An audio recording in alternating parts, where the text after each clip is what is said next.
We're here at CES and I am super excited because I've been genuinely looking forward to seeing just what Hisense has to offer us. I think for many years, Hisense has been one of those companies that's been really underappreciated for making some of the best TVs at their price points, and I think their coming out party started when they really started showcasing their big boy premium TVs like the 116 UXS. It's the successor to the TV that Linus tried out last year, and he loved the look of it for its insanely bright, vibrant colors, and now it's even better thanks to the RGB LED EVO. I just love me some tech names, you know? The flagship improvement, and thus the beautiful EVO in the name, is the addition of a cyan, or as Hisense calls it, sky blue, to the RGB mini LEDs. Hisense claims that cyan sits right in the color spectrum where human vision is most sensitive to subtle changes, and its addition allows the 116 UXS to render gradients, tones, and transitions with a level of nuance that feels more natural and lifelike.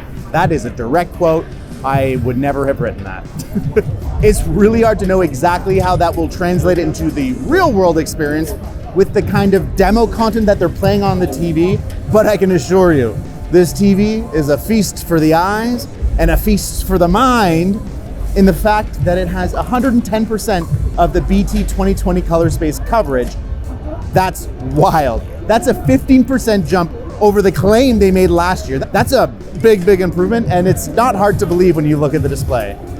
We don't have official pricing on this year's model, but last year's model was a penny short of 30 grand, and I imagine that we're looking at a very similar price for the one behind me. The best news might be that one of Hisense's big focus this year was getting all the tech they crammed into their Halo products last year into their more accessibly priced models like the UR8 and the UR9, which will come in all the TV sizes you will likely actually consider for your home, and at a price that you won't need to sell your car to finance. And if the quality of last year's tech is anything to go by, I think that once again, the Hisense lineup will be a strong contender for best price to performance in the display world when they come out later this year. Just like I'm still gonna be thanking dbrand until later this year for sponsoring this CES coverage. Our previous sponsor that we had lined up dropped us last minute, and like a dang vulture, dbrand swooped in because apparently we helped them sell overpriced stickers. But what about their phone cases, the kill switches, screen protectors, and other random doodads that I don't really understand, if I'm being honest. What I do understand is that my sponsor keeps dropping out. .com. Now back to the show! But if all you care about is size, may I introduce you to the 163MX. Yeah, you heard that number right. This 163 micro LED TV is vibrant as all heck. And the big improvement here is the addition of yellow to the micro LED tech, which should help with some highlights popping, the gold color, and better skin tones. And Hisense even claims that it should reduce eye strain. We'll see about that, but it still has some of the big downsides that make this feel more like a commercial display than something you'd actually want in your living room. For one, the contrast is so pushed that the blacks look kind of off, and there's not really detail in the darks in the way that I'd want to see on a high-end display. And the other one is when you're a little bit off axis, you can start to see the panel seams, and that's fine when you're straight on, but I don't want any compromises when I'm spending $100,000, and that was for the smaller model over there. Who knows what the this one's gonna cost, am I right? Thankfully, there'll be an 85-inch model that should be a little bit cheaper, but you're not gonna get it, I'm not gonna get it, Linus isn't gonna get it, it's too much.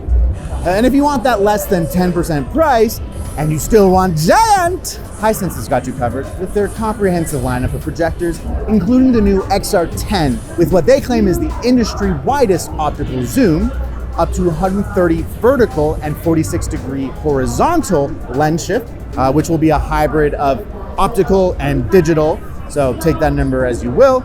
And they claim it's the world's first 17-piece all-glass lens on a projector, and it's 6,000 lumens. That's really impressive for a package that small. I could fit it into my stupid backpack. Not the commuter, the full-size one. I really appreciate that this is the one spot they're showing real content, so I can get an idea of what this projector will actually give me in the real world. Unfortunately, that means that it doesn't pop as much as the other displays, so hopefully we can get one of these bad boys back at the office so we can take a closer look. There's no official word on pricing, but when I talked to the rep at one of the booths, he said that it's going to cost more than the L9Q, which comes in at around $6,000. So that should give you an idea of what it's going to cost when this bad boy releases in either June or July, so they say.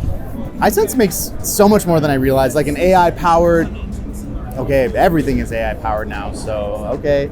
Let us know down in the comments what AI-powered device you'd like to see us cover back at the studio. And make sure you're subscribed to ShortCircuit so you don't miss any of our very, very sexy CES coverage. Why'd I say that? That's for our other channel.